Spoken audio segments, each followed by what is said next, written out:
Merciful Grace, A Story of Regeneration Through an Abortion by Claudia Paulk. For my angel baby, I used to write poems in hopes that they would reach you. I continue to write in your honor and memory. You, my child, inspired me to fight for the little people like you who don't have a voice to speak up. I carry you with me through these endeavors. You are the reason I do this, and you are the reason I wrote this. This is for you. Introduction. What if it never happened? What would my life currently look like? Would the damage feel less than the agonizing pain that continuously haunts me? These are the questions that I live with, the questions that I find myself asking after 12 years of pain and guilt. I still relive that day as though it recently happened, and the memory is engraved into my brain. Therefore, I carry it forever. This is the first time I've ever opened up in detail about the trauma and pain I've dealt with in the aftermath of my abortion. It was another traumatic event piled on top of the others that were filed in folders overflowing me. It took me years to forgive myself, but not as many to forgive those who enforced the trauma that permanently resides in me. I love them, and I never stopped loving them. I grew up with a large amount of trauma, from early childhood to my young adult life. My joyous memories were when my family and I celebrated holidays, specifically Christmas, and wearing costumes during Halloween. At the time, I couldn't blame anyone for the life I endured, not even my very young mother. Although she was responsible for me, I always looked at her as a strong yet fragile woman who did her best to provide for my siblings and I. She made many mistakes, but I held a large amount of grace because she began as a 16-year-old mother who grew up in a small town in Mexico, raised by her grandparents. Before my stepfather, now my father, came into our lives, my biological father was in and out of our lives until one day he disappeared for good. My mother had to act as my father.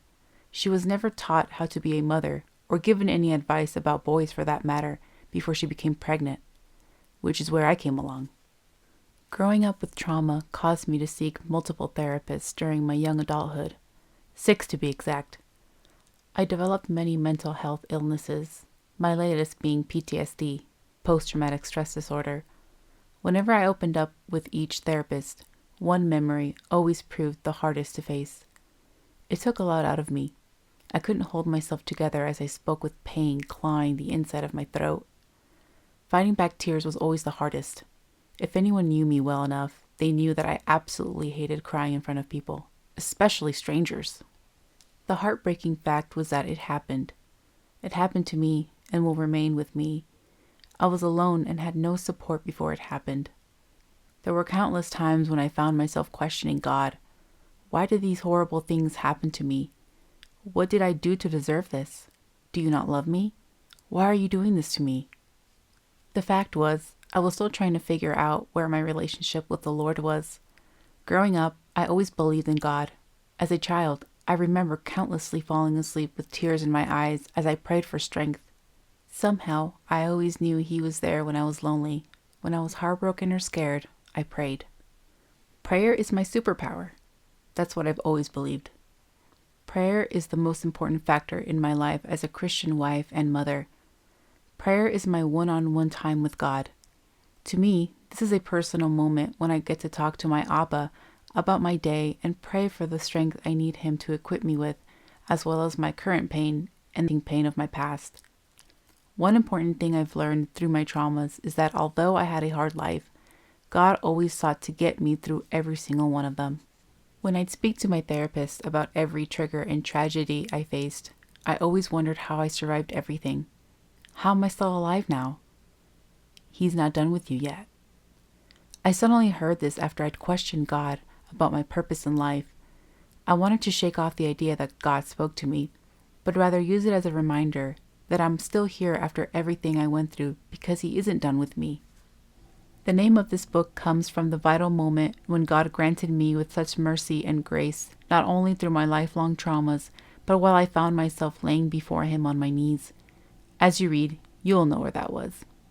My hope is that this book will shed light on a real-life trauma that many women quietly suffer from, and for those who need a living hope for their unexpected pregnancy. I am sharing my painfully sorrowful but empowering story that took me on a whirlwind of emotions and experiences. With each tragic and painful life experience, I matured and gained a new kind of strength.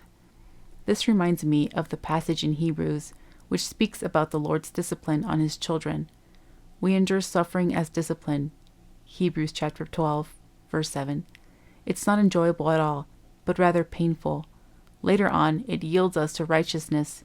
Hebrews chapter 12, verse 11. Here we see how God truly acts as our Father. A father who doesn't spoil his child rotten and gives him everything his heart desires. He makes us work for it. He gives us trials and hard experiences to build us up as the people he's called us to be, his children. Chapter 1. Holding on to the flower. The year I never thought I'd get to see, my senior year of high school.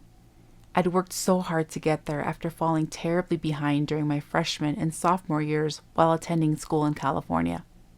As the oldest child, I was determined to graduate and become a good role model for my siblings. Most importantly, I wanted to make my parents proud. During that time, I never went out with my friends. I couldn't spend much time with anyone anyways. I was too busy getting perfect grades in every class.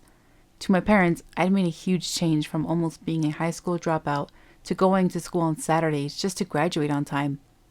I sometimes even shocked myself, comparing who I was 3 years earlier. This time, I felt like I was able to dodge any kind of distractions that could get in my way.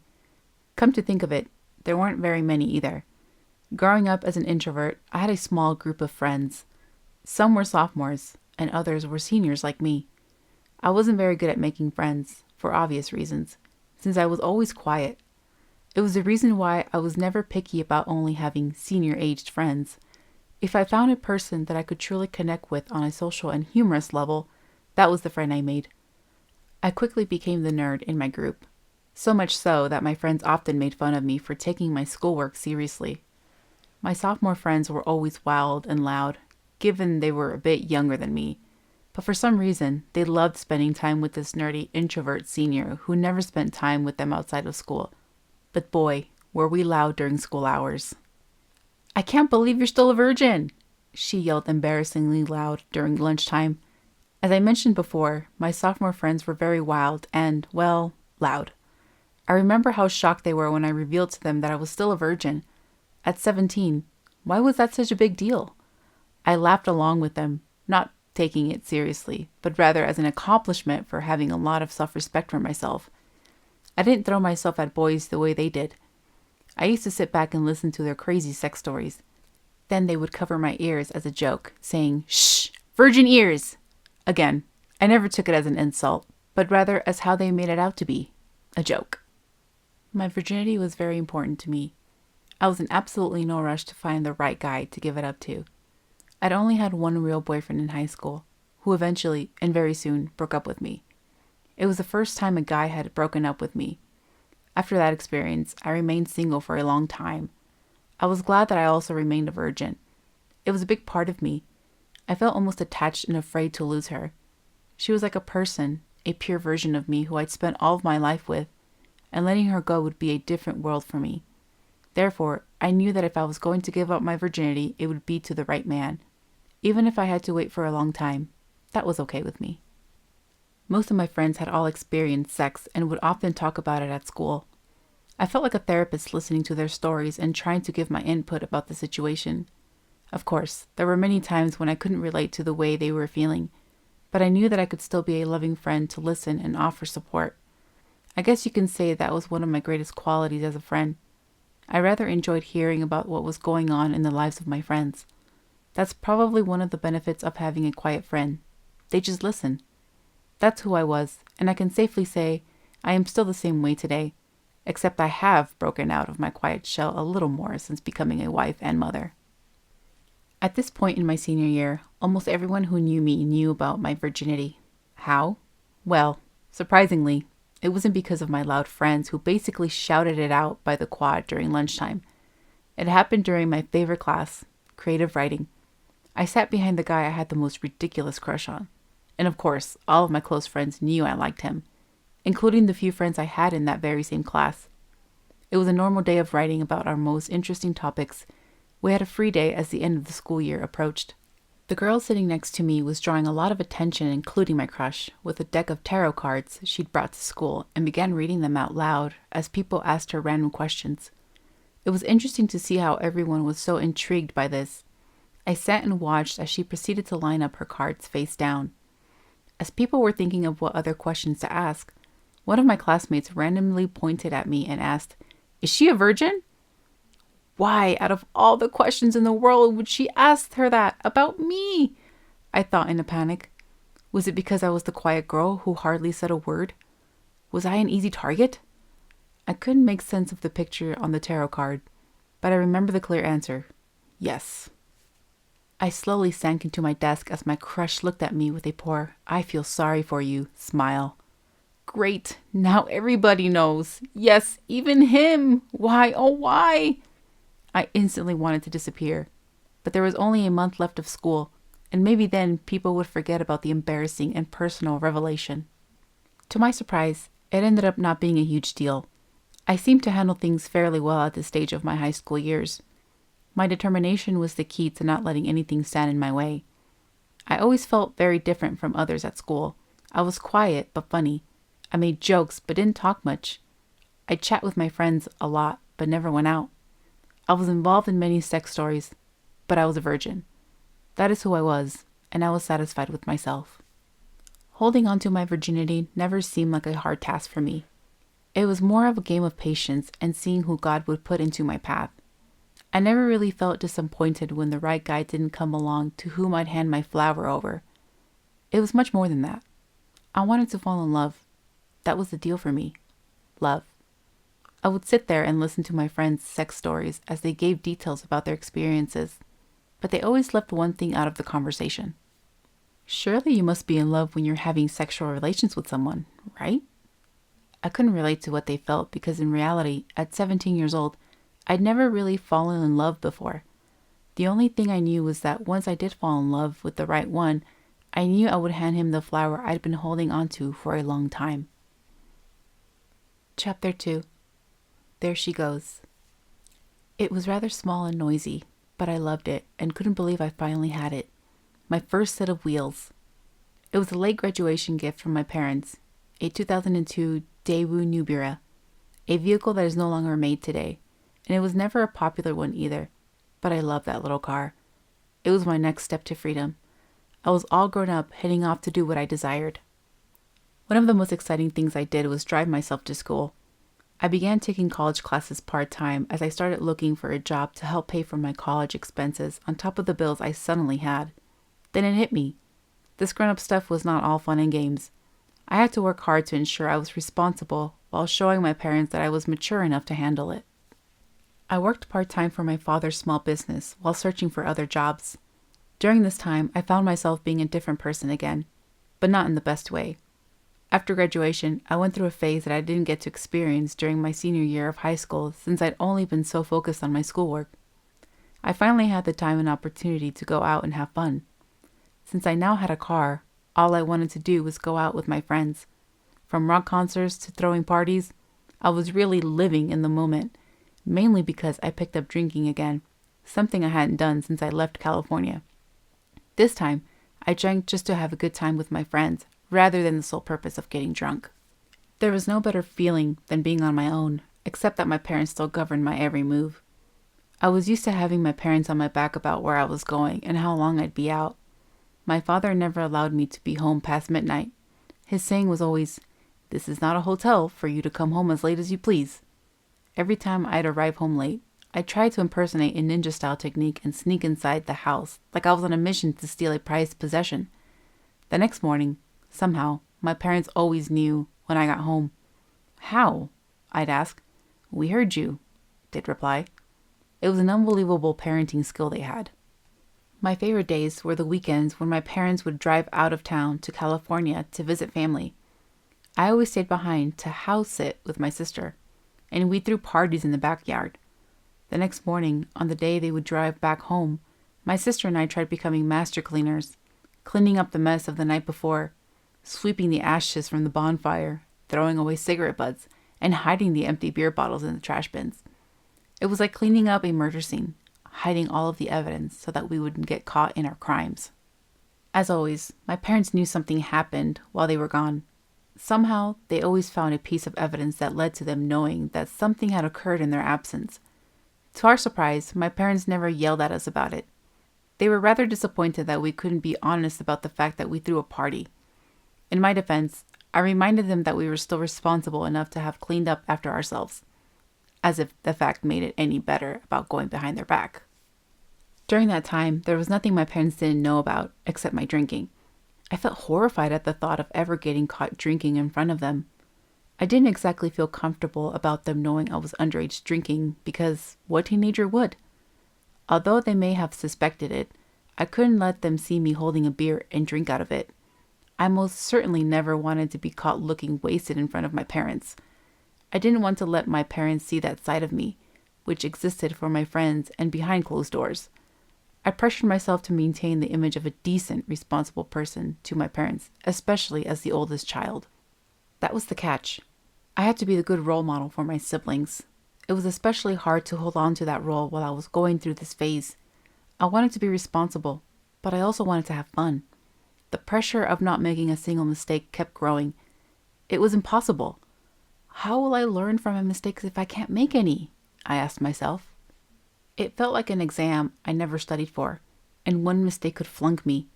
Yet I needed to know what my mistakes were to determine what I did wrong and prevent it from happening again. Surely my parents didn't expect me to be perfect. Somehow, I felt like they did. When I came to study God's Word deeper as a young adult, I realized that mistakes were a vital part of the Bible, especially through the Old Testament. But I quickly learned why that happened. Not only are we sinful and fallen people, but we have one who is perfect, who gave us his word and guidance to teach us of his perfect ways in which we, as believers, are to follow. Through some of my incredibly hard years, I have learned that God always had a plan and purpose for my mistakes. They matured me and helped me grow. Mistakes are an essential part of life. This, of course, doesn't justify continuing old habits and lifestyles. It mostly helps us move on from what once was and realize that we need a savior to help us leave those dark paths. Our old ways of thinking benefit the life choices and decisions we make today and in the future. God uses our mistakes for his glory. Whether good or bad, he makes all things work together for the good of those who love him. Romans chapter 8, verse 28. He knew what he was doing when he watched you making mistake after mistake. He knew you were going to do it before you even did. Yet with much discipline, he picks us back up on our feet to try again. The God we serve is the God of hope, love, and mercy. Chapter 3. Drunken Flaw. I could hardly keep a steady pace as I fought to focus on the dark mountain road. My best friend Dee, one of my sophomore friends, her boyfriend, and her cousin walked alongside me as we became obnoxiously loud. We were very much intoxicated, the most I'd ever been. I knew I'd reached my limit when I couldn't focus or walk properly towards the hill that led to the mountain, yet I continued to drink. When we finally reached the hill, we sat under the moonlight as Dee passed around another 40-ounce bottle of beer. Each of us took turns sipping, and when it came to my turn, I indulged like a baby starving for her milk. It was a short walk from the mountain to Dee's house, and the hill offered the most stunning view of the city. I loved going over at night just to see the beautiful view, which, even while intoxicated, I thoroughly enjoyed seeing. I stumbled along back towards Dee's house. Her cousin walked closest to me as I somehow, in my drunken state, knew he was helping me from preventing I'd fall on my face. We finally reached her house and went through the back door to her cousin's bedroom. Her cousin had recently moved from California and settled in with Dee and her family. Her house was wonderfully big, with an extra spare bedroom and bathroom, which her cousin had occupied. When we finally got inside, it was difficult to stay quiet as a group of drunken teenagers stumbling even to catch our own grip.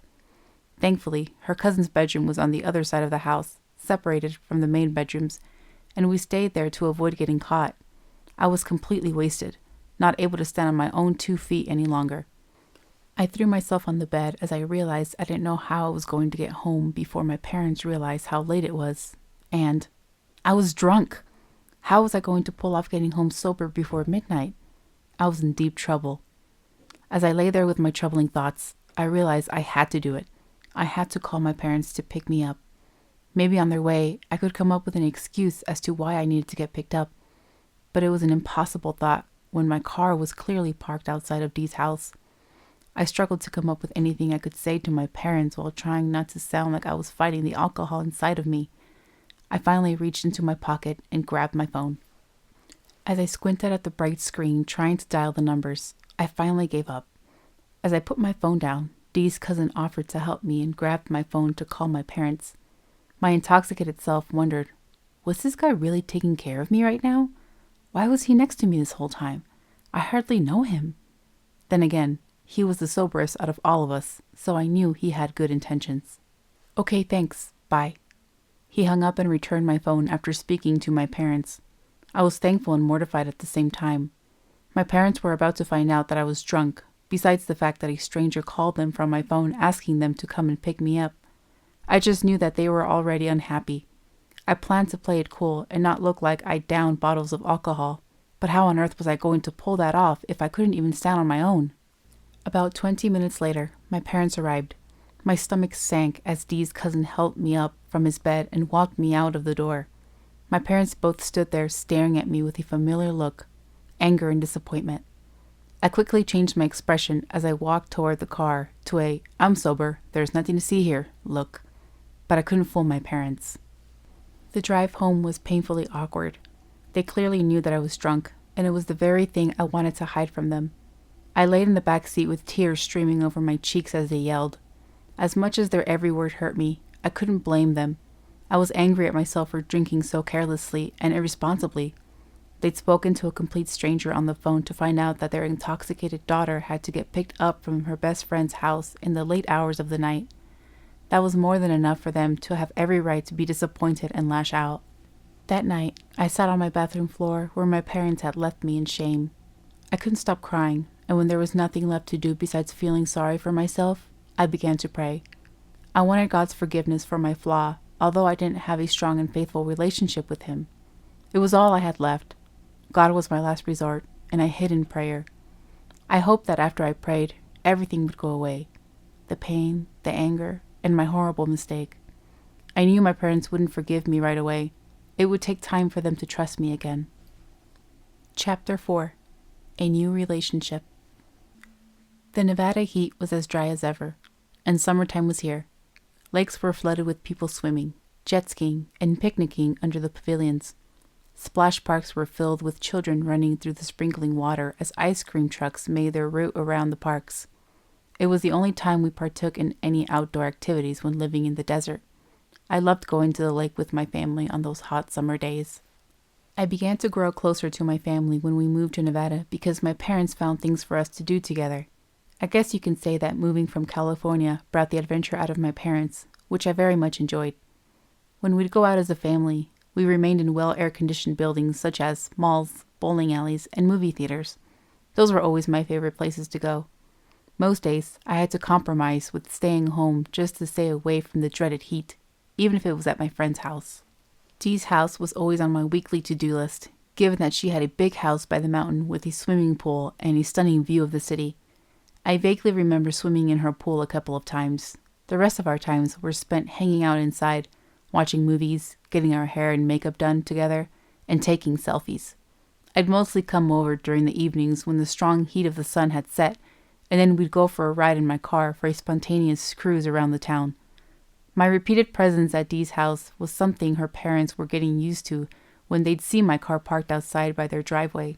Little did I know that my parked car would eventually begin to appear more and more frequently by their driveway every week. The same week that my parents saw the dreadful side of me, the night they drove me home as I lay intoxicated in the back seat, I began a relationship with the guy who'd taken care of me, my best friend's cousin. The next day, we began to talk and exchange phone numbers as it eventually became official soon after that night. I'd expected Dee to freak out when she found out that I was dating her cousin, but she was rather happy and excited for me since she knew that I'd been single for a long time. What she didn't know was that her excitement for me would soon fade away as my visits to her house were no longer intended for her, but for her cousin. That was my new reality. Dating Dee's cousin brought awkward tension between her and I. I didn't really think about it when I decided to take a leap of dating faith. It became challenging for me to give my best friend as much attention as I was giving my boyfriend. I soon realized that I couldn't juggle things evenly between them, and I was only coming over to see my boyfriend.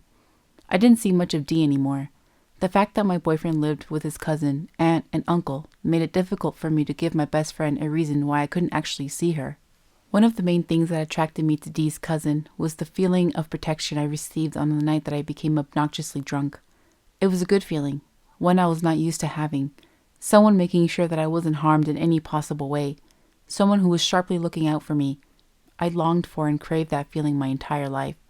Not that I didn't have parents who took care of me, but sometimes taking care of my basic needs was the most my young mother was able to do. Do I wish that my mother could have handled my traumas better? Absolutely. But instead, I had to help take care of myself, which also meant helping my mother look after my siblings. This was a new relationship, a crazy, real relationship. It was a big deal that I hoped Dee would understand. I knew that she tried her best and wanted to be happy for me, given how she knew everything about me. I didn't have a lot of experience with relationships, and of course, I was a virgin. Needless to say, our friendship changed, and we were no longer as close after I started dating her cousin. One thing never changed. She was still my friend. She was always around when I needed someone to talk to. I definitely needed her friendship during this stage in my life. Dating was a scary change that needed a lot of comforting conversations with a friend. This wasn't just another guy I had a crush on at school whom I'd secretly stalk through social media to see what kind of music he liked. No, this was real. I feared that my lack of experience would have a negative effect on this brand new relationship that I so desperately wanted to keep. There was so many nerve-wracking questions running through my mind. How far could this go? How long would this relationship last? How long will it be until I do something stupid to mess it all up? But the most important question was, is he the one? Chapter 5. Introducing. My entry to the dating scene unexpectedly threw off my parents. They'd only met one of my previous boyfriends who took me to prom. The one who dumped me. My other serious, but not so serious, boyfriend. I'm sure they weren't expecting me to start dating anyone anytime soon, as I only hung out with my friends and went to school. I wanted to keep up the image of being a smart, responsible, loving girl, despite breaking the rules in secret. Even though they knew about the things I hid from them, the parties and the drinking, I'd also work twice as hard afterwards to try to regain their respect. My parents' love and approval meant everything to me, and I didn't want to do anything to lose that bond between us. I vaguely remember the day I introduced my new boyfriend to my parents. The day I do remember clearly was the first family event that I invited him to. My parents threw a barbecue with friends and family, and it was then that I decided I would invite my boyfriend. I was excited since it was the first time I'd introduced someone special to my crowd. As everyone gathered together eating, talking, and laughing, I looked out by our driveway and noticed my boyfriend arrive. When he stepped out of his car, I watched as his foot touched the floor with flannel print hanging above his shoe. It was the first time I felt uncomfortable around him. My boyfriend arrived at our family barbecue wearing flannel pajama bottoms and a white t-shirt. "This is my boyfriend, but please avoid looking at his pajamas," I kept repeating to myself as I tried to prevent a panic attack. Why on earth would he wear pajamas at 3 o'clock in the afternoon to his girlfriend's family barbecue? This certainly wasn't the way I imagined showing him off. Right away, I noticed a look of disgust on my parents' faces. They were absolutely appalled by how my boyfriend was dressed. My expression very much matched theirs as I tried to overlook his pajamas, but I couldn't. By that point, everyone noticed the flannel pants standing in the middle of the crowd. I wanted to pretend like everything was normal, and there was nothing out of the ordinary. The idea was impossible to think of when the unordinary thing was standing right in front of me. I finally had the guts to mutter, "So, pajamas, huh?" Yeah, I just got comfortable," he replied with a careless attitude. I was glad to know that he felt comfortable with my family, and he didn't look the least bit nervous to meet a crowd of people for the first time. Maybe he was using his pajamas to break the ice? His wardrobe still bothered me, and I couldn't wrap my head around this reasoning. I could only try to enjoy myself with my friends, family, and my boyfriend. I couldn't shake the feeling of not wanting to be seen with him. I tried to fight off the embarrassment because I'd never held negative feelings about him before that day. It was obvious that the first impression was not the best, given how he was dressed and his lack of conversations with anybody. This critical moment quickly became a disappointment, and my parents' body language said it all. They glanced at him from far away and scanned him from head to toe. My parents had a habit of critiquing people in general. It was always a Hispanic thing in my household for my parents to have strong opinions about certain people. Therefore, I knew we'd be having a talk about how my boyfriend was dressed and ¿por qué? As always, I wanted to impress my parents, and one way I could do that was by showing them the kind of guy I was dating. The guy who'd been responsible and caring for me the night I was drunk. I'd hoped that my parents would remember how he ensured I got home safe that night. Still, his first interaction with him had been through a phone call about their intoxicated daughter. Maybe they would overlook that awkward night and see the positive side of it. And maybe they'd look beyond his confusing wardrobe. Fortunately, my happiness seemed to satisfy my parents. It was all they wanted from me, and it was a change I slowly started noticing in them.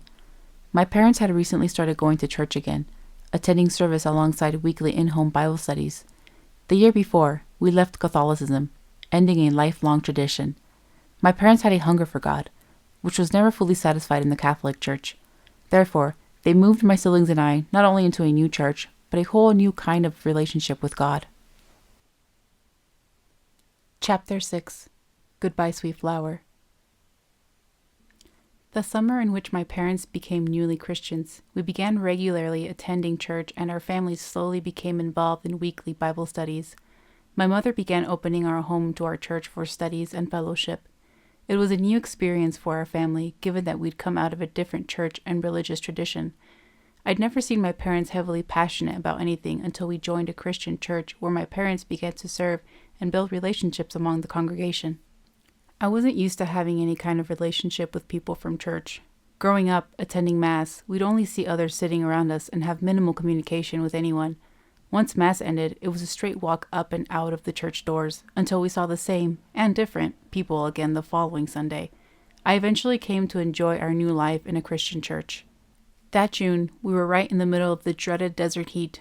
As soon as that boiling sun started to set, I'd get ready to go out. Spending evenings in my boyfriend's bedroom inspired many nights of lengthy conversations about different subjects. A few weeks into our relationship, I was glad yet surprised that we hadn't engaged in any sexual activity. We were taking things slowly as we both hadn't dated anyone in a long time, or so I thought. What I didn't expect from one night that June was that soon after our conversation ended, I'd be laying on my back facing him above me. Was this happening? Was this going to be the night? I couldn't wrap my head around how quickly the mood of the night changed. I was totally unprepared for what was happening, and the next thing I knew, it was gone. In the blink of an eye, my dearest, most beautiful flower was gone. I didn't feel the same after the moment I gave her away. It was as though I had automatically shifted into a whole different person, a new identity. Was this what losing your virginity felt like? Did it feel like something valuable had just been taken away and you demand to have it back? Or was it just me? I felt so utterly out of place in this world. I felt like I had bold printed ink on my forehead that read, "Not a virgin." I had to process it before spilling the beans to my closest friends. Surely they were going to be shocked that I finally had sex and would demand that I would give them all of the details. But my parents! What would they say if they found out I had sex? Panic ran through me as I kept imagining their reactions. Keeping calm, I thought to myself, at 18 years old, how badly could they punish me? I wanted to have that conversation with my mother alone.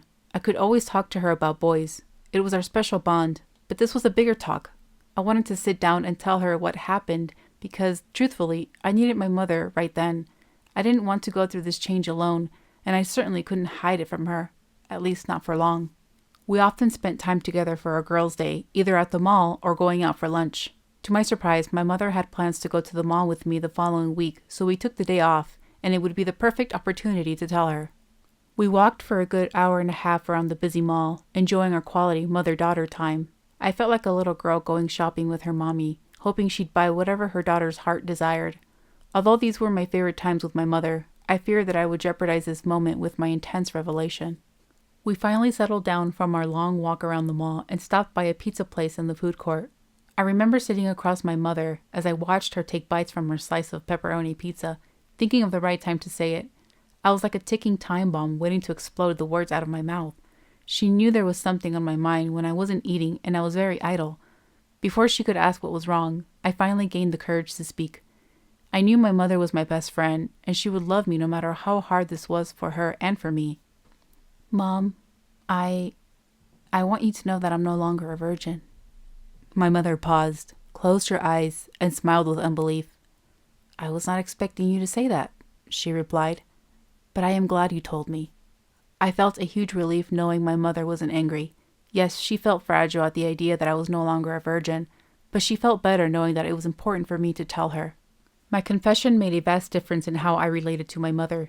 It helped me become more courageous, more open and honest with her about my life.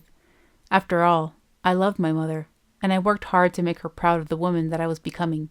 She raised me to be tough and work hard, which is a lesson I always appreciated from her even when facing our most troubled times. My mother and I had our huge differences, like most mother-daughter relationships.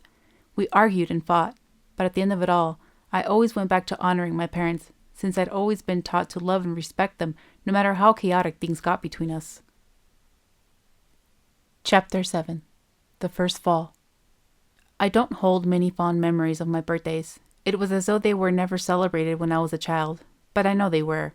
My mother couldn't afford to throw big parties for me since my biological father wasn't providing financial help for my sister and I. My mother, too, doesn't have much recollection of how she celebrated me when I was young, but I distinctly remember how I'd constantly ask, "When is my birthday?" She finally made me memorize it, and I kept repeating it to myself until I no longer bothered her about it. November was here, my 19th birthday, the first birthday I'd ever celebrated with a boyfriend.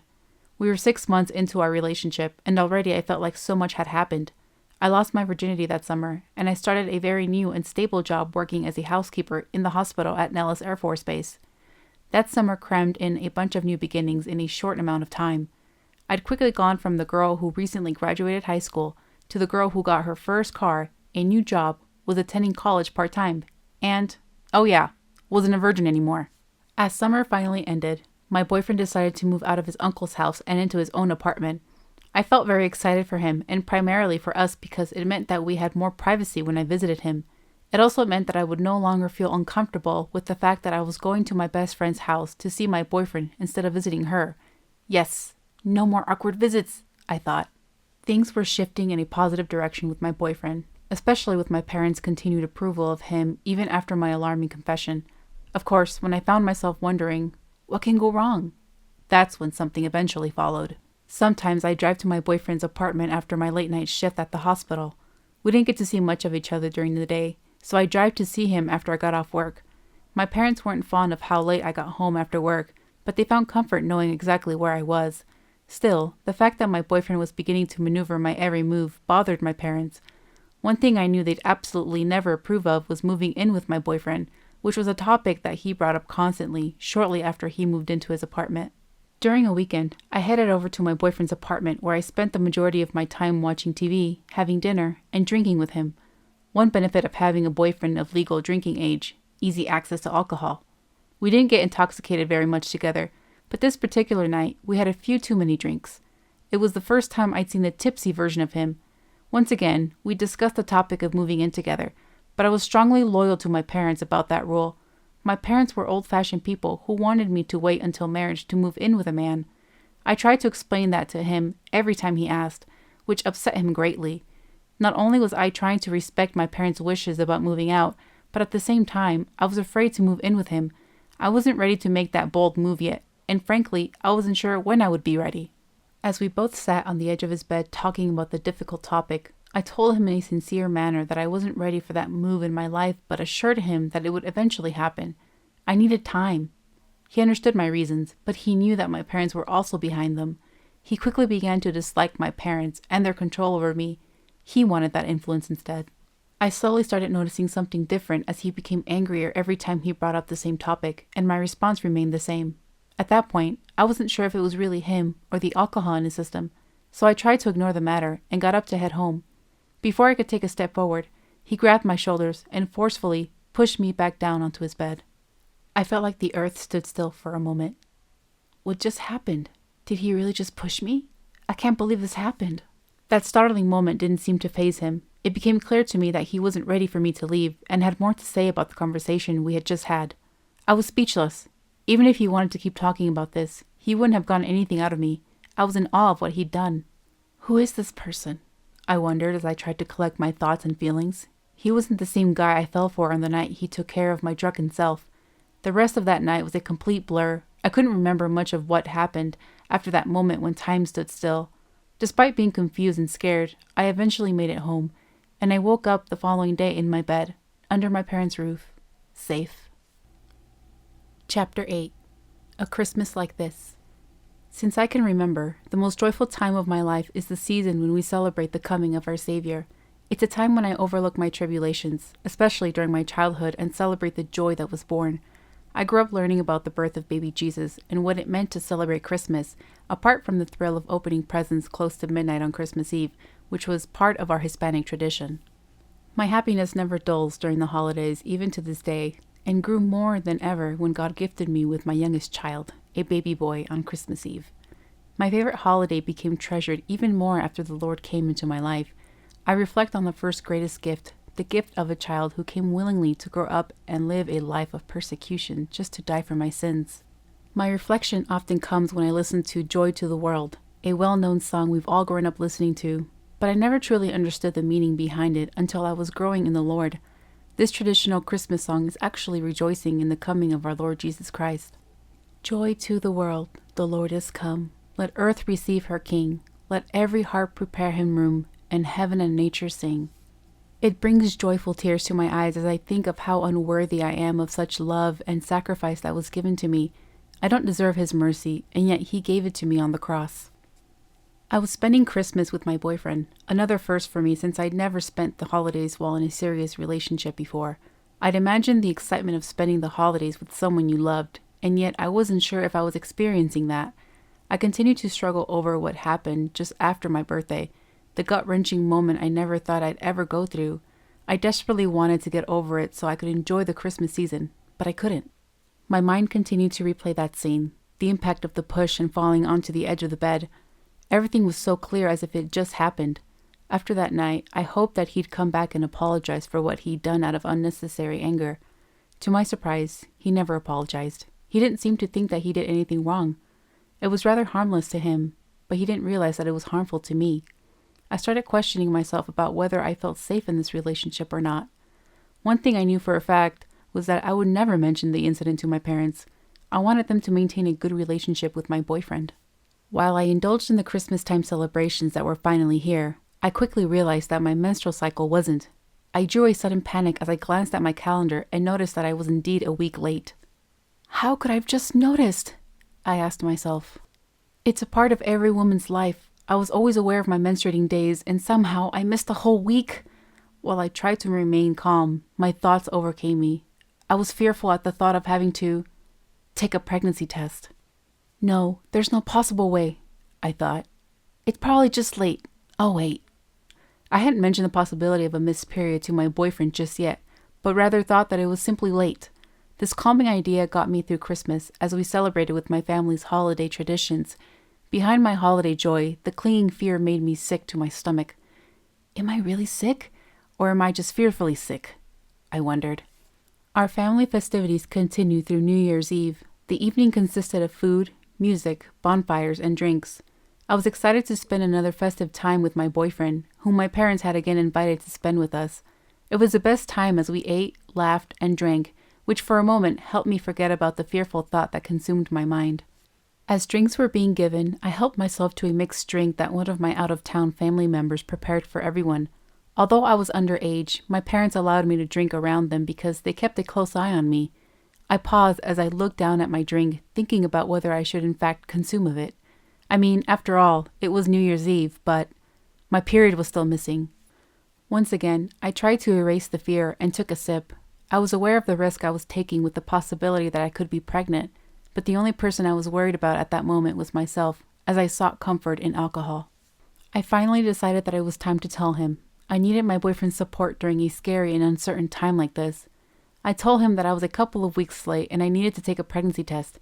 He was definitely nervous, yet to my surprise, also excited about the possibility of becoming a father. I decided to take the pregnancy test alone. I needed space to clear my thoughts for a moment in case I really was pregnant. Of course, I needed to make sure that my parents weren't home while I took my very first pregnancy test. Shopping for a test was terrifying in itself. Hiding my face from the cashier while ringing up my embarrassing purchase and taking the test was a nightmare out of a horror movie. Here I was, playing the waiting game in my bathroom, staring at the pregnancy test that laid on the sink, waiting for it to determine my future. My heart felt like it was beating out of my chest, like it does when I watch a horror movie while my hands are hovered over my eyes, yet I needed to peek and find out what happens next. I grabbed the test and held it in front of my eyes and read it. 2 bright pink lines. Positive. "I'm pregnant. I can't believe I'm pregnant," I cried. Everything paused for me as I mentally processed what I just found out. "I'm going to be a mother," I thought. It didn't seem real. I couldn't determine every emotion I was feeling. I went completely numb. It was a blur remembering how long it took me to process it after I put the pregnancy test down, but I do remember calling my boyfriend right away. "I'm pregnant," were the first and only 2 words that I could say. His joy and positive emotions helped me put myself together, while we both tried to keep our composure at the same time. It suddenly hit me like a ton of bricks. The ugliest part of all, worse than finding out that I was pregnant, telling my parents. How was I going to tell them? I just couldn't. I hadn't felt this kind of fear since I decided to tell my mother about my virginity, but this was totally different. It was a different level of a confession. A part of me was hopeful since my parents had just begun their new walk in Christ. Maybe they'd be just as loving and compassionate about my pregnancy as they were with the news about my virginity. Either way, I had to tell them whether they were going to be supportive or not. Deep down, I knew what side of the situation they were going to be on. One thing I knew for certain was that my mother would be the first parent to know. Chapter 9. A Growing Blessing. When I think about teenage pregnancy, I often think about my mother. The thought that my mother was still a child when she gave birth to me would constantly strike me as I'd ponder over her childhood from stories and memories she'd share. She was 15 years old when she became pregnant with me. I couldn't even imagine the emotions that ran through her mind. My brave mother had to put her life plans on hold when I began growing in her room, and she had little time to spare. Living in Mexico, my mother didn't have a lot of resources, but what she did have was a full family of support to help her figure out her next steps. She was raised by her grandparents, while her parents lived in the United States. Even from afar, my grandparents were determined to help my mother through her unexpected pregnancy. With their financial support, my grandparents advised her to cross the border and give birth to me to provide a better life and future. The journey across the border wasn't easy, but an unfortunate, dangerous process for my mother and the many others among her traveling group. Through prayers and God's grace, my mother made it safely to my grandparents and gave birth to me in the following months. Her firm decision to go through an uncertain trip always made me look up to my mother since the very first time she told us her story. The details of her dreadful journey to the U.S. was unfathomable, but it made my birth story so much more meaningful through her sacrifice. I'm forever thankful for her bravery and the decision she made for my life, whether it be to raise me on her own or give me away. To this day, we still gather to hear the stories of the dangers my mother faced to give her children a better life, and through these moments we thank her once again for everything she had to endure for us. I thank her for giving me life when she could have easily crossed the border just to terminate me, but she chose to let me open my eyes to see, my mouth to taste, and my lungs to breathe. I woke up the next morning wondering whether today would be the day that I was going to reveal my pregnancy to my mother. Yet it was another day that I hid the truth about what was happening inside of my body.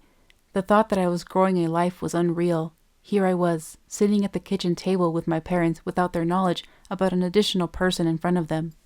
Before I told my parents, I knew I needed to talk to Dee. We tried to remain close even after my boyfriend had moved out of her house.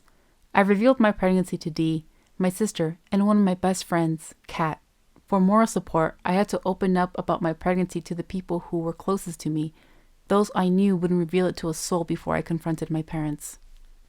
My appetite was rapidly increasing, and my cravings were expanding every day. Before I had the opportunity to talk to my parents, I wanted to have a date night with my boyfriend. I imagined a peaceful and quiet moment where I was no longer afraid, but rather happy that I was going to be a mother. It was the calm before the storm. We never had the opportunity to find out the sex of our baby, but in our hearts, my boyfriend and I always referred to our baby as a boy. We even thought of boy names together before we had thoughts about a girl. The night before I spoke to my parents about my pregnancy, my boyfriend and I went out to dinner. I had the absolute worst craving for a burger, specifically from Tommy's Burgers. I was determined to have one that night, and we drove over to the only location in town to satisfy my dinner craving. There was something about that chili that ran off that burger after you took a bite, accompanied by their famous chili cheese fries. Needless to say, I was very satisfied. It was one of the only wonderful memories I had of my pregnancy because it was the last time I was joyful about becoming a mother. For a moment, everything seemed blissful as I felt confident about my life with a growing belly. Then I'd remember my parents and my joy would turn into anguish. The day that I approached my mother about my pregnancy is an extremely vague memory. One of the only memories I have is the feeling that rushed throughout my body when I finally told her, "I'm pregnant." My mother was almost speechless, as I knew she would be. The familiar look of disappointment. The clear picture I remember was the look of not wanting to claim me as her daughter anymore. I felt her disappointment when she wouldn't look at me in the eyes, and she refused to get close to me. It was then that I knew my mother was not going to support me through my pregnancy. Those were her next words. I'd expressed my desire to keep and raise my baby, but that statement seemed to upset her even more. In my mother's eyes, there was no possible way that I was going to raise a child while becoming tied down to my boyfriend, whom my parents now despised.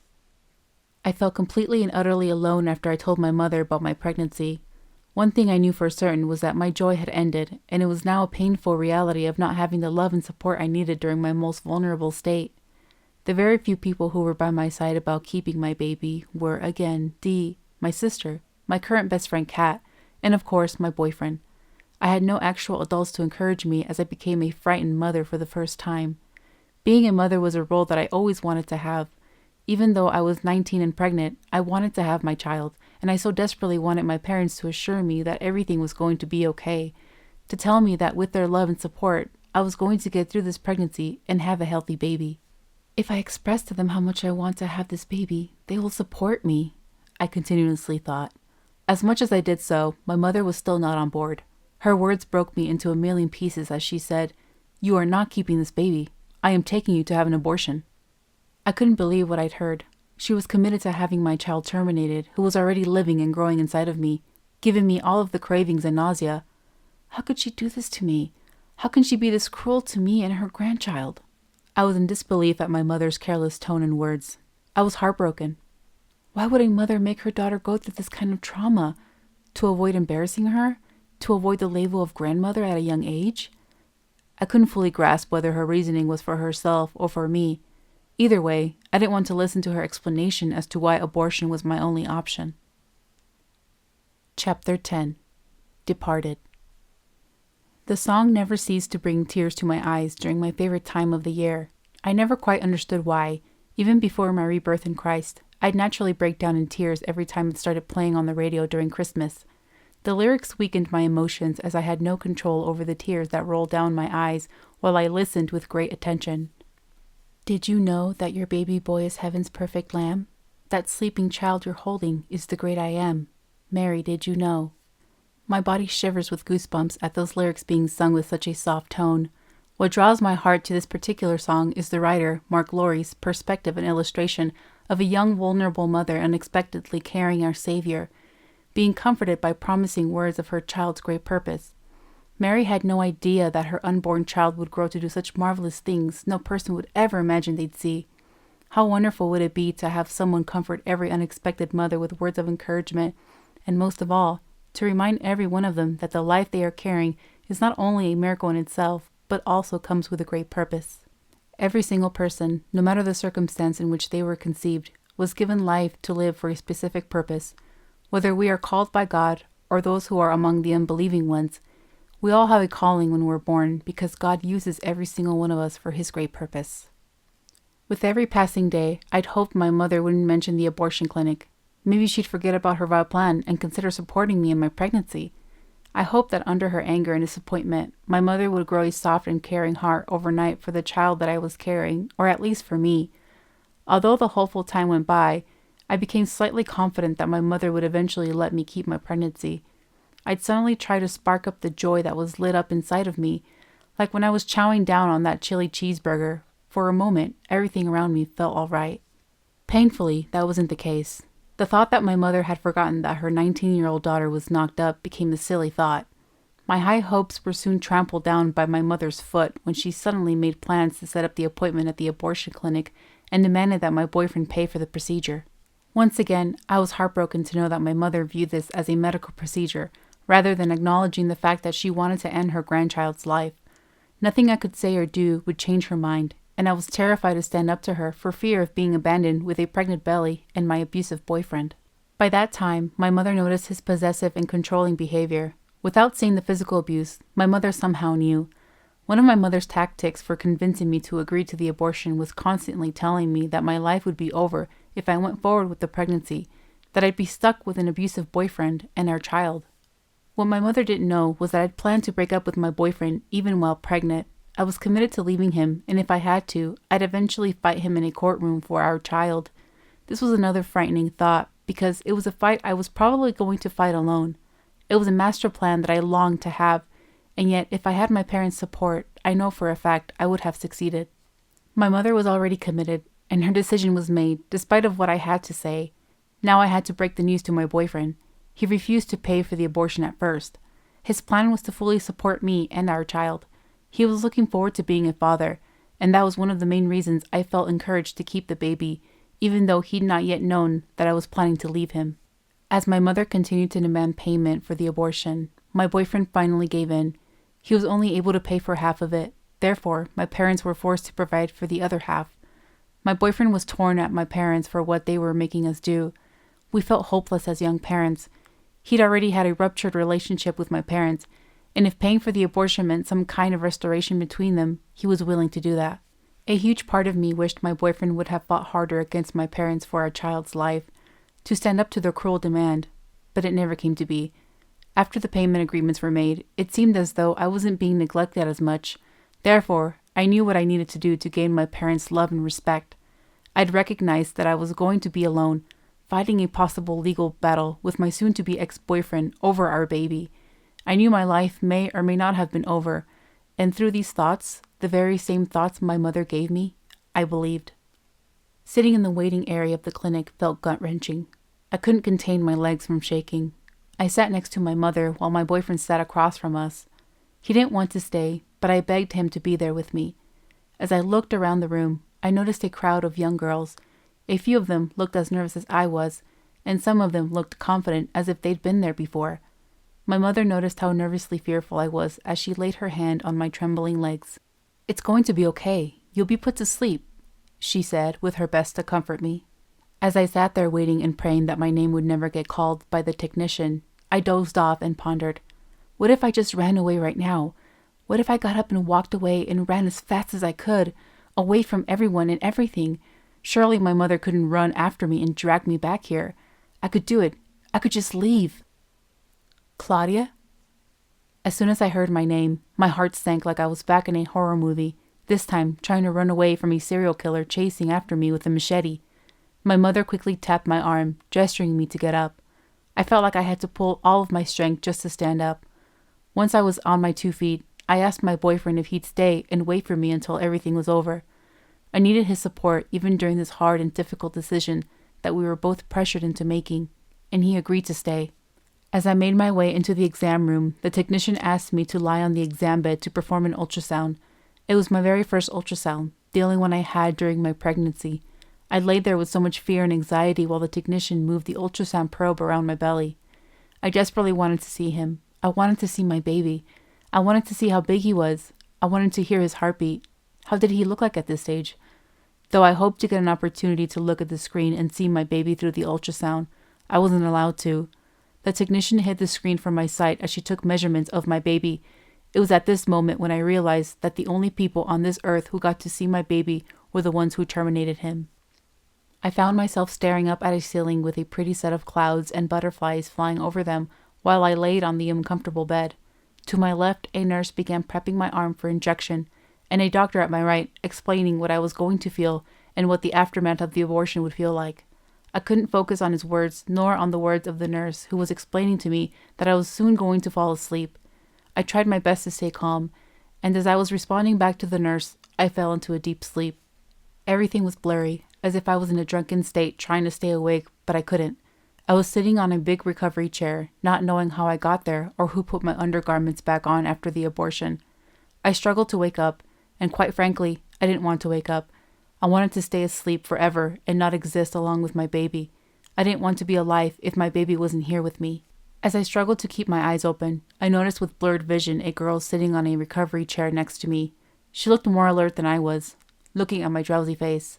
"You weren't ready either, huh?" she asked. I didn't reply. I knew what she meant because although I wasn't ready for my baby, I wanted him. I wanted him with all of my heart. Chapter 11. A Dark Place.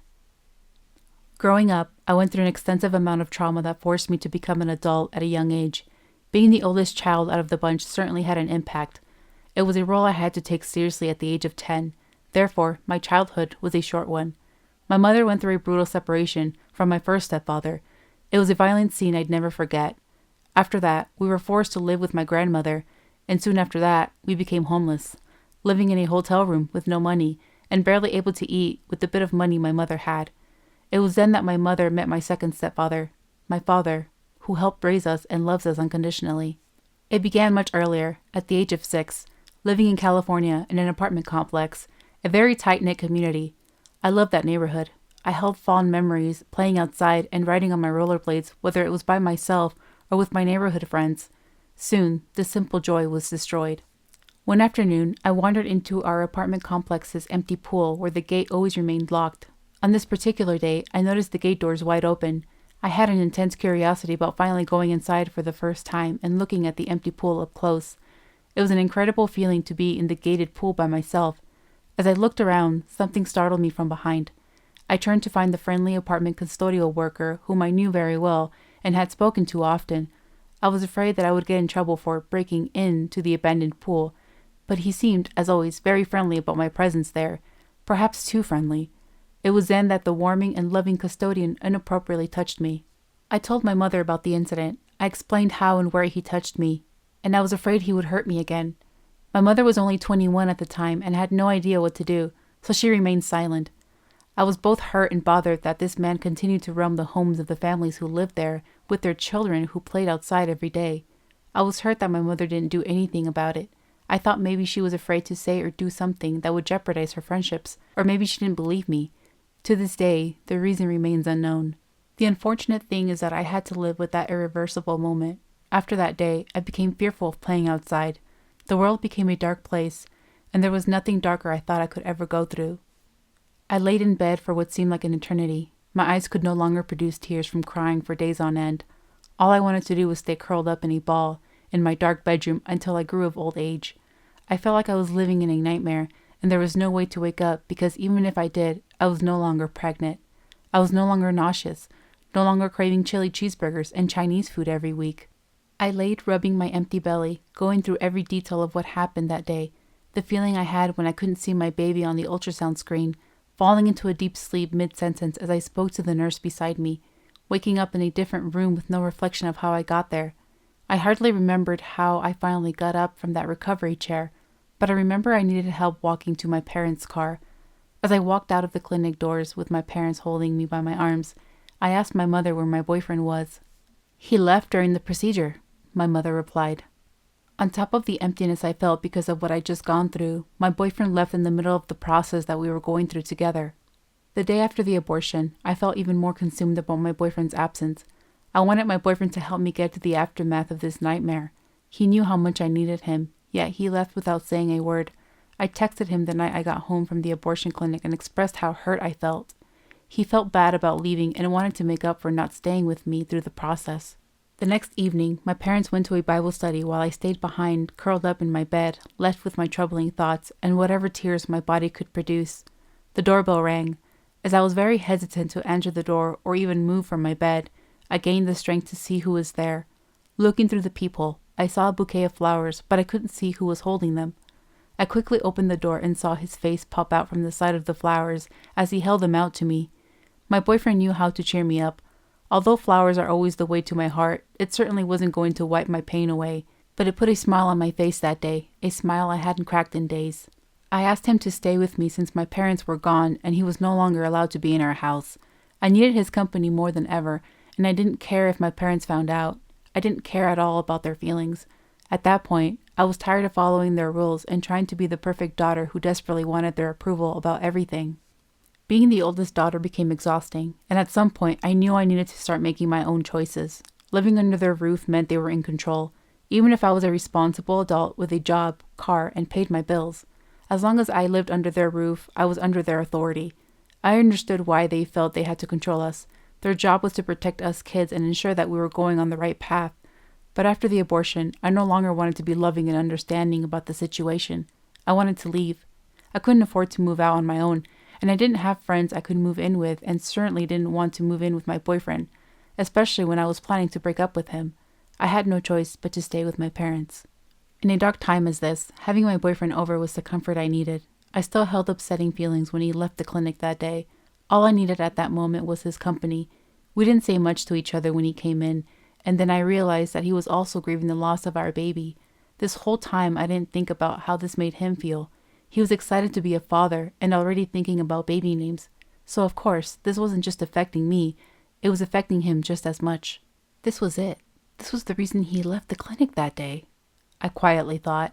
I held his hand and guided him into my bedroom without saying a word. I crawled into bed and laid on my side. He laid behind me and rested his arms over me. No words, no anger, no comments, just two grieving parents holding each other, both needing it as much as the other. Chapter 12. The Shepherd and the Sheep. What does it mean to feel lost? Does it mean feeling lonely by lack of friendships or supportive family? Does it mean you're struggling with a mental illness? Or does it simply mean you're lost in your own life and don't know where you're going?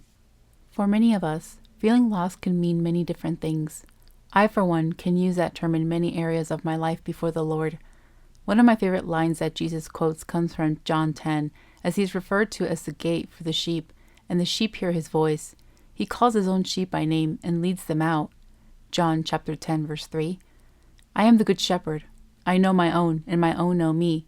But I have other sheep that are not from the sheep pen.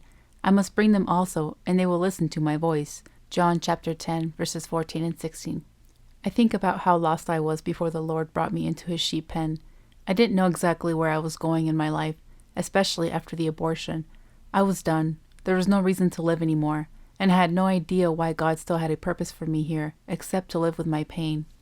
I walked in darkness while carrying my pain and grief with no source of light in this world of depression. I'd spent the days after the abortion writing dark poetry and a poem of sorrow dedicated to my baby. I wanted to write to him in hopes that somewhere out there my words would reach him. I was left alone with a cold ache in my heart while my parents went about their days as if nothing had happened. I never understood how they could live a normal life while watching me drown in sorrow. Perhaps they ignored my emotions, and if they ignored me, it wouldn't affect them so much. They didn't realize that I needed mental and emotional support for this process that I was never prepared to go through. I wasn't prepared for how much this would hurt, and although I knew I'd feel sad about it, I was never prepared to feel like I needed to disappear from the face of the earth. Realizing that I was in desperate need of help was a source I needed to find on my own. My lack of support was a crucial factor in the way I handled my pain. The simple fact that I survived is a miracle to me. To this day, I can only give God all of the credit for the strength I had to get up and find the help I needed. He was there when I had nobody to pick me up, and I realized he was the only support I had and needed in my life. I often become angry at myself for lacking faith and trust in God when I struggled to fight for my pregnancy. My faith was barely in existence as I slowly plugged myself into church again with my parents. It always made me feel good to go and listen to a sermon. I wasn't used to listening to someone preach from the Bible and actually discussing what Scripture said.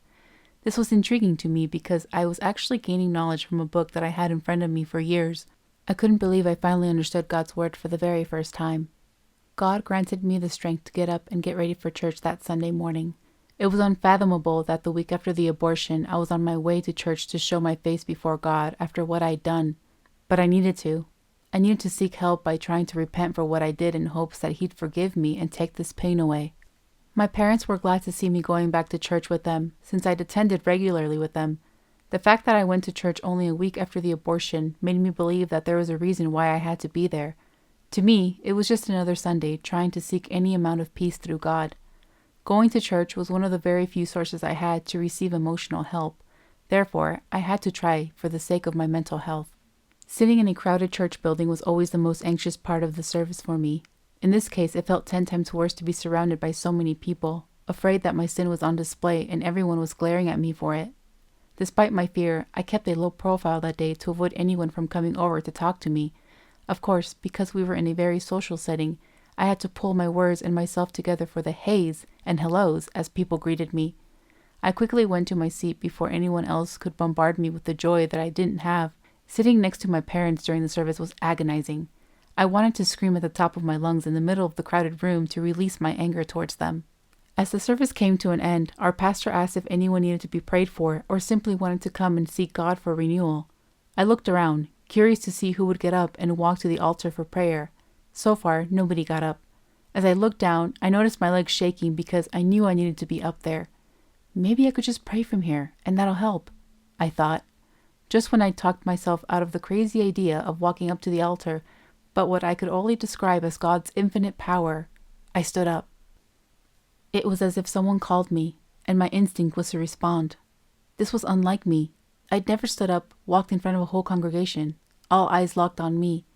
My public anxiety felt like it was set aside when my reason for walking up to the altar felt greater. Someone or something led me to the altar. When I approached the front of the room, I fell to my knees. I still have that scene pictured in my head, a lonely girl kneeling at the altar, weeping in front of a cross. Only I didn't feel alone. Many people surrounded me, but that wasn't it. As I laid on my knees, giving God all of my sorrow, I felt a sudden warmth around me. For a moment, I thought someone was laying their arms around me while kneeling at my level. I looked up, and there was nobody next to me. I felt an unexplainable amount of comfort, a love pouring out to me like someone had just said, "It's okay, you're forgiven." I never knew forgiveness had a feeling until that day. That feeling only made me weep even more as I remained knelt on the floor. I never and will never be able to explain what I experienced while weeping on my knees and the warmth that was wrapped around me. The only thing I can safely say is that God was there. Chapter 13. The Light and the Shadow. When someone is drowning, his only chance of survival is for a lifeguard to rescue him. To be in that moment of fear and uncertainty, of whether survival is a possibility, is unquestionably a feeling nobody wants to go through. Now, since that lifeguard saved his life, he may feel like he owes the lifeguard his entire life for what he did. Without him, he would be dead. The amazing thing to think about is how God is that lifeguard. He saves us because we cannot save ourselves. He is the Almighty who has the power to save and transform our lives. Ephesians chapter 2, verses 1 through 10. My life changed after my experience at church the day I threw myself before God in front of a crowded room. I was a new person, seeing things differently, no longer in misery, but began living each day as a blessing. There was a light in the darkness, a light I never knew I would see again. I started dedicating myself to the Lord by attending Bible study during the week, something I hadn't done on a regular basis with my parents. During Bible study, my hunger for God's Word grew in a very significant way. I plugged into the Bible for the very first time in my life. I was living a new life in which I didn't recognize who I was, because of the joy I had for the first time since I told my mother about my pregnancy. My parents noticed a significant change in my attitude and positive outlook on life, especially since I'd been attending Bible study with them. It was just as surprising to me when I became heavily involved in church events and studies. I never told my parents about the experience I had at church, but they saw what happened that day, and I kept the rest to myself. I didn't tell my boyfriend about my experience either. If anything, I wanted to keep my distance from him while I began my new life in Christ and picked up the pieces of my life. It made him angry and much more territorial towards me. After I'd surrendered my life to the Lord, my boyfriend's behavior worsened. He became very possessive, not allowing me to go out with my friends and eventually preventing me from spending time with my own family. He'd make me feel guilty if I spent too much time with anyone other than him, even my parents. After the Lord came into my life, I wanted to live life in a positive way, and I knew that meant I had to leave my boyfriend. His possessive behavior eventually turned into abuse. My efforts to live the life God gave me were suddenly crashing down when my life consisted of fear. The abuse gave me false hope of breaking up with my boyfriend as soon as I wanted to. The sweet guy who'd taken care of me the night I was drunk was long gone. Instead of feeling safe under those caring arms that I first knew, I was in fear. Soon after I started living my new life with Christ, my boyfriend threw his first fist at my face. I was trapped in a relationship I so desperately wanted to escape from, but was heavily guarded by a guy I didn't know was capable of doing. Feeling trapped became a literal sense when my boyfriend began to keep me hostage in his apartment. One morning, my mother and my sister knew something wasn't right when they woke up and noticed that I wasn't in bed and they couldn't get a hold of me until noon. I'd slept over at my boyfriend's house because he wouldn't let me go home the night before. My mother and sister stood banging on my boyfriend's apartment door, demanding to speak to me. I begged him to let me leave, but he refused as he stood by the door holding it shut. Finally, I was able to leave that day with so much fear of what could have happened if he'd kept me hostage longer. I knew my boyfriend was going through a hard time after the abortion. I felt his anger and pain towards me and my mother. I wasn't the only one who was going through a dark time after what happened. Instead of grieving together as parents of a deceased child, I was being abused. It worsened as time went by. I hoped that our child's death would bring my boyfriend and I closer. We never got to experience the grieving process together. Instead, we lived our life trying to forget about our sadness. The reality is, just like a wound, the pain heals over time, but it leaves a scar. My abortion is a scar. It will live with me for the rest of my life. It leaves a mark for both the mother and the father. And although this particular wound heals, it's still painful to touch. Someone once told me that when you go through a traumatic experience, you cry about it for a while, but when you stop crying, that means you've healed from it. When I finally stopped crying about losing my child to an abortion, I wanted to believe that I actually healed from it. What I eventually realized was it didn't matter how much time had passed. The memory was still there, and so was the pain. I didn't know how to help the father of my child through the same pain that I was dealing with, and it certainly didn't help that I was becoming more and more afraid of him. He restricted my time with family and friends. Therefore, I didn't have many people to talk to about my pain. Little did I know that my help would come from the Lord. In the middle of my anguish, with no source of help, the Lord rescued me from the darkness. He was my help. I felt like I was given a second chance to live, which is something not many people who fought depression lived to see. I wanted to make this count for the Lord, who was the source of my strength. Just as I had started my healing process, something else kept me from moving forward. My boyfriend's abuse took a toll on restoring my mental health. I started seeking God for guidance over my life with my boyfriend. Chapter 14. Building. As I look through the very few photos of my childhood, I ponder over how I always managed to smile for the camera. My smile was hiding pain. I look at these photos, realizing that I should hold fond memories of the moments that led when the photos were taken. I often do think about the fun memories of my childhood, yet I can't help but to feel sad about that little girl. When I come across her in a family photo album, I want to hug and protect her from the evil she endured and what was yet to come. I'd always question what could have or should have been when it came to the traumas in my childhood. For instance, when I was little, I always thought about my biological father and wondered if he'd been in my life, maybe I wouldn't have gone through so much pain. Even as a child, he was constantly on my mind, and every time I thought about him, I stopped and wondered if he was thinking about me too. As a young adult, I realized that my life would have had a more positive turn if my biological father was in my life. The few times I'd spent with him before he cut my sister and I out were significant. I was about 4 years old when I remember my mother letting my father take my sister and I out on the weekends and spend as much time with him as he wanted. My mother never restricted my father from seeing us. If anything, my mother wanted him to take us off her hands as much as he could. As a mother, I understand her entirely. Our days with our father were quite incredible, and I never wanted them to end. He'd take us out to eat, play at the park, buy snacks, and go back to his house where he lived with roommates, and even they were wonderful to us. At the end of the day, I remember clinging onto my father because being with him was peaceful. My father never believed in spanking us. In fact, he never laid a hand on my sister and I, no matter how badly we behaved. That was something I loved and appreciated about him because my mother was the complete opposite. I desperately wanted to spend more time with my father and away from the abuse between my mother and stepfather. For a moment, I thought my life was great until my father drifted away when he met his wife and began a family of their own. My sister and I were pushed aside, and my life, as I knew it, changed forever.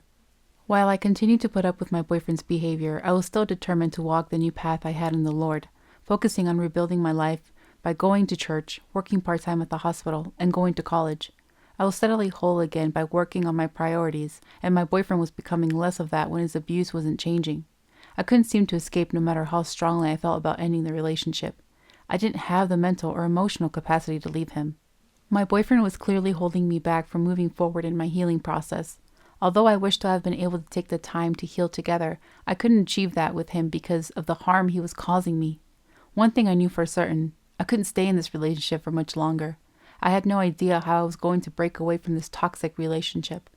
What I did know was that I had the Lord in my life, and I did what I always did since I was a little girl. I prayed. Working part-time at the hospital was a massive part of my life because it was my first steady-paying job. It kept me motivated. Little did I know that at this same hospital, I would meet my husband and give birth to our children there. I worked with patients on my weekend day shifts, and during the week, I worked nights. It was a rare occasion for me to work the day shifts during the week since I was at school, and frankly because I hated it. Weekdays were the busiest days on the patient floor, and it was always hard for me to keep up. Therefore, I requested only to work the night shifts during the week. One particular day, my boss called me in desperation to come in for a day shift. A regular worker of the patient floor called in sick. With a soft heart, I agreed to fill in. Unsurprisingly, it was a crazy busy day, with 9 rooms to clean and no time to look at the clock. As I ran around in my sweaty uniform, I noticed something in the corner of my eye. Someone looking at my direction as I cleaned like a frantic mom getting ready to have guests over at her house at the last minute. As I ran back and forth to my housekeeping cart and across the patient floors, I saw a very tall guy looking at me. He was a medical staff member. Why is he staring at me so much? Did I do something wrong? I wondered. After my night shifts during the week, my boyfriend often surprised me when I got home by finding his car parked next to my house. Although his visits were unexpected, they gave me something to look forward to after a busy night at the hospital. Some nights, he would take me back to his apartment to spend the night. After the hostage incident, I made it clear that I didn't want to spend the night with him any longer, but would continue to come over to spend time with him anyway. Being in his apartment after the incident became a little uncomfortable, which was one of the reasons why I'd minimized my stay. Having the opportunity to relax together peacefully made things feel normal between us. During these moments, I hoped our relationship would get better and that he'd no longer become the angry and abusive person that would linger out of him. Each time I'd hope for the best of him, the worst would immediately come out, and we were back in the middle of a dangerous relationship. While sipping on a cold beer he'd given me to help me relax through the rest of the night, I caught myself thinking about the guy who'd been watching me as I ran around like crazy at work. I found myself gazing at the big glossy window on the patient floor, looking up at the beautiful sunny sky. My weekend shift wasn't as busy as the weekdays, but it always depended on how many patients were discharged that day. One of my additional duties was to clean the bathrooms across the elevators on that same floor, which is where I was heading. As I walked towards the bathrooms, there he was, the guy who'd been on my mind for weeks after noticing his constant stare that busy weekday. He stopped me as soon as he saw me. I found out that he'd been asking about me through my coworkers. I finally gave him my name, the name of the girl he'd been looking for, and I couldn't believe he had a high interest in someone he'd only seen once. We introduced ourselves and began talking, when something immediately sparked in me, something I hadn't felt in a long time. Once our conversation ended, he asked for my phone number. I paused for a moment, thinking if whether it'd be wrong to give this charming guy my phone number when I was clearly in a relationship. My crazy instinct gave him my number. I couldn't believe what I did, but a part of me was ecstatic. Once again, the fall season quickly approached. In our family, we have a significant amount of fall birthdays, mine included. That year, I was helping my sister prepare for her birthday party that she planned to throw.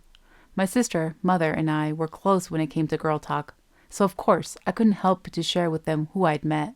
His name is David. He works at the hospital. He's extremely nice, and he's in the Air Force. Here's a picture of him, I said as I handed my mother and sister my cell phone.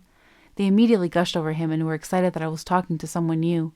At that point, my family desperately wanted me to leave my boyfriend, so the fact that I was talking to a guy who was the complete opposite of my boyfriend was a gold medal in their eyes. He's just a friend, I'd exclaimed to my mother and sister, no matter how terrible my boyfriend treated me.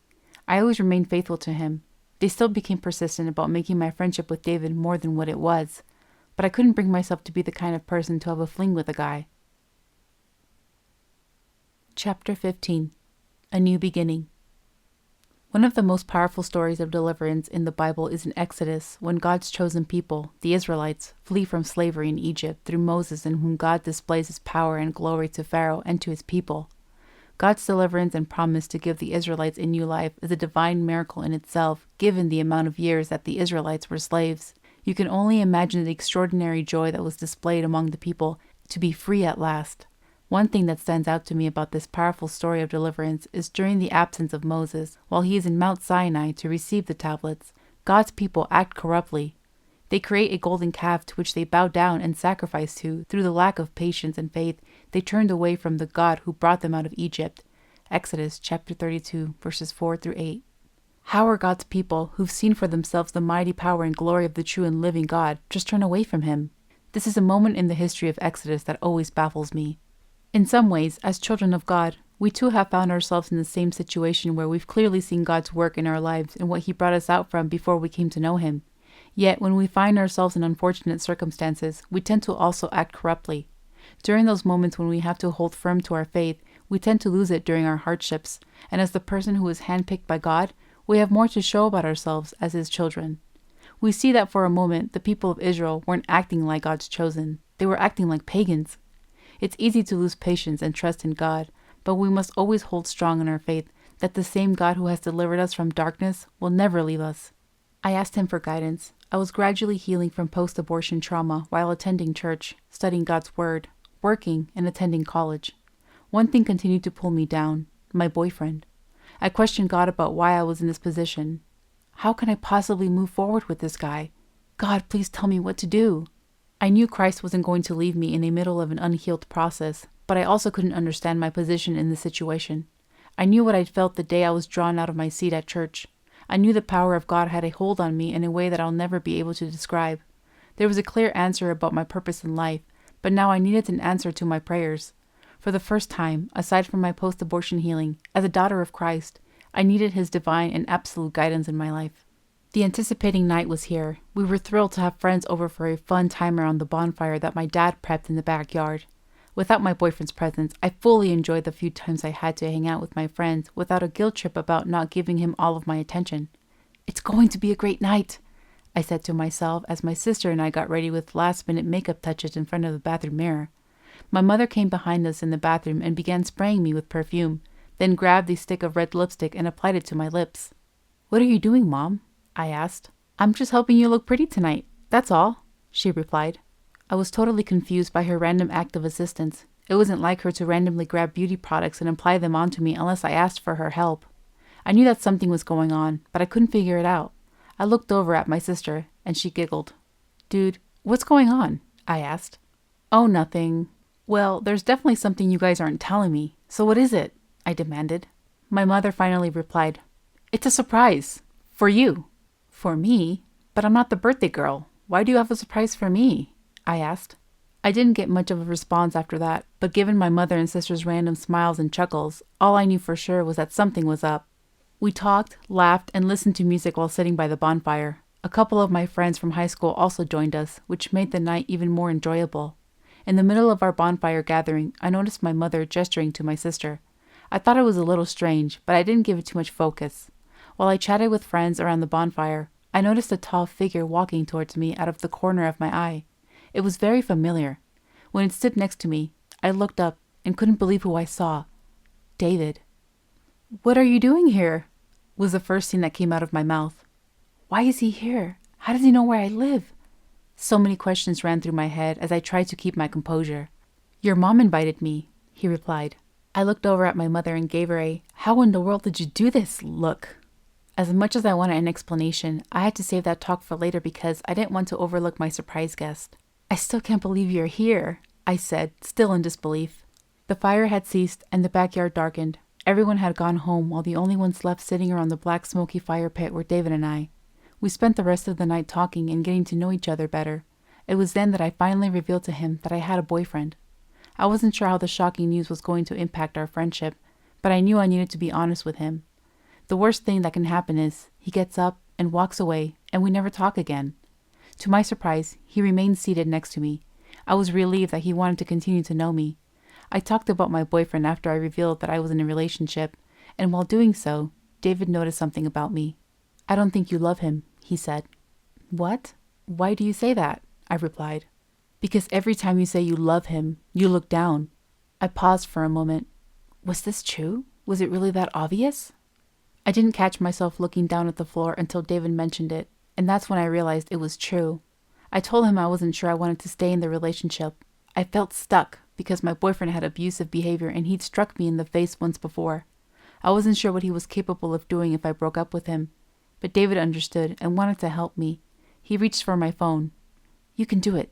Tell him you need to break up," he said. After convincing David that it wasn't the right time to break up with my boyfriend, I walked him out to the front of the house where his car was parked. He was so determined to help me break up with my boyfriend, and I appreciated his support. Although it felt like I'd only just met him, his concern over my abusive relationship was a caring gesture on his part. We stopped at the gated door of the house. As David walked out, we began to say our goodbyes. He suddenly leaned forward with his arms hanging from above the gate door and reached over my hand. "Is this really happening? Are we holding hands? Oh no, what am I doing? This isn't right. I can't do this. It feels wrong, but it feels so right. I gazed into his eyes as he looked straight at mine while we held hands. How can something so perfect feel so wrong? I suddenly had to let my hand slide out from his and said my goodbye for the night. I stood there and watched as he walked towards his car and drove off into the night. I couldn't shake the startling feeling off, as if I'd never known what happiness felt like. Just as I'd started enjoying this blissful spark, my boyfriend showed up moments after David left. It was as if he'd been watching me the whole time from outside and knew that I was with someone. He began yelling at me profusely, and I took it like a punching bag, waiting for it to end. The next few days were a time of reflection about my relationship with my boyfriend and the possibility of an official breakup. It wasn't until that special night that someone was dedicated to helping me break up with my boyfriend once and for all. Before my pregnancy, I developed a plan to leave him. Then my plans turned into a thought. Then I'd find myself stuck in the same situation. That's what the relationship felt like. A situation. Until David came into my life. I was on my way to work for my night shift, but first I needed to stop and pump gas. David suddenly called me. Seeing his name pop up on my phone gave me hundreds of butterflies. While we talked on the phone, David asked me if I'd broken up with my boyfriend yet. As much as I wanted to say yes, I had to be honest and painfully tell him that I couldn't. I knew he wanted to help me, but I was too afraid, and that was something I made clear to David because he didn't know what my boyfriend was capable of doing, and at that moment, I didn't either. As I drove off and was only minutes away from the hospital, I was at a red light when I spontaneously decided that was the moment. I wanted to rip off the Band-Aid and get it over with. I grabbed my cell phone and called my boyfriend. I can't do this anymore. I want to break up. It was just that quick. Chapter 16. His Good Purpose. When Joseph was sold into slavery by his brothers, they first intended to kill him. They plotted to do such an evil thing to him, but ultimately gave him up to be sold. Genesis chapter 37, verses 18 through 28. I look at Joseph's life, including the times before he was sold and taken to Egypt. One thing becomes obvious. During each one of Joseph's tribulations, the Lord was with him. Instead of being killed, Joseph became a servant and eventually found favor while in Egypt under Potiphar, an officer of Pharaoh. Even while he was in Egypt and highly favored, evil continued to follow Joseph when he was thrown into prison for being accused of laying with Potiphar's wife.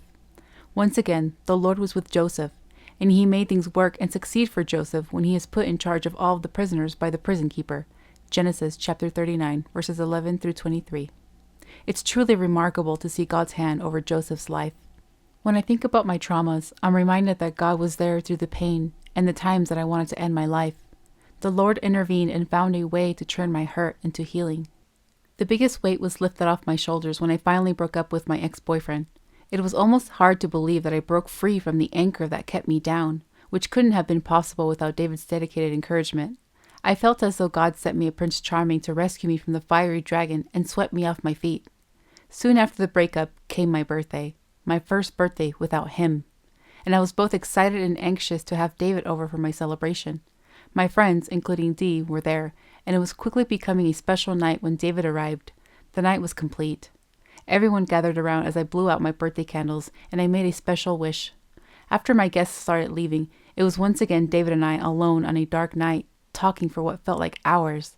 That was the moment he asked me, "Will you be my girlfriend?" It was then that the birthday wish I'd made came true. I couldn't fathom the happiness and security I felt when I started my relationship with David. It was a blissful time to begin a new relationship while the rest of my life was rebuilding for the first time. I realized everything that happened in my life served a purpose, and at that moment, I knew that God had heard my prayers. He knew the abusive relationship kept me in chains until the day he sent David into my life. Looking back on everything I endured, the traumas and specific occurrences served a good purpose. Yes, even my darkest moments. Like perfect vision, everything became clear. The Lord got me through the darkest times of my life, including when I gave up my baby to be murdered by the hands of man. When I felt worthless enough to die, God gave me a reason to live. As I continue to live in Christ, I've been blessed to be called to assist vulnerable women in the way I longed to be helped when I was 19. I fight to tell these mothers that they are not alone and help is available. Being in a position where I support human life means that there are many options for unexpected pregnancies. In contrast, the opposite side only has one, the death penalty. To know that I could have placed my baby for adoption instead of having to endure the physical, mental, and emotional pain of an abortion would have been the most significant choice for me. Unfortunately, these options were forbidden from me. God blessed me to start a ministry to prevent that from happening to another teen. I serve with determination to help young and vulnerable mothers through their pregnancies with significant resources and prevent abortion trauma that not only hurts them mentally, but physically as well. Many physicians, such as OBGYN Dr. Trandom of Save the Storks and Dr. Francis of the American Association of Pro-Life Obstetricians and Gynecologists, equally state that abortions harm women. It doesn't care for a woman's health, but rather causes cervical damage, uterine damage, and mental health problems.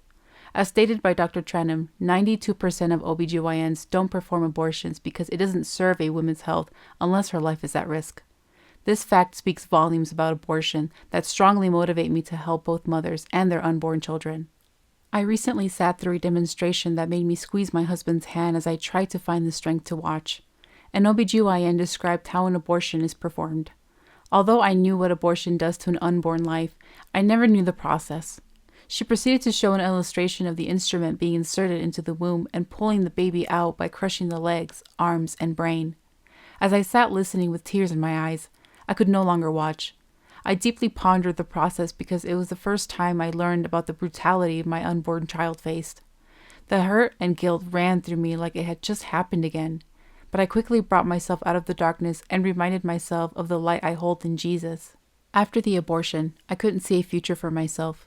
It created more damage to me than I could have ever imagined, and there is no possible way that I could have been prepared for it. I wish I could say that I've completely healed from this trauma. After 12 years, the memory remains, and it always will. I can't take that day back, and if I could, I would have ran out of that abortion clinic before the technician called my name. If I had knowledge of the helpful pregnancy resources that exist, I know for certain my baby would have had a chance of survival. There will always be those what-if moments after the abortion, but I had to stop living in the past after seeing that God gave me a future. Here I am, a marriage and 3 beautiful children later. Together, we're living a life serving the Lord and the community that fights for the life of helpless unborn children. The Lord used my trauma for His good purpose. As for you, you meant evil against me, but God meant it for good in order to bring about this present result, to preserve many people alive. Genesis chapter 50, verse 20.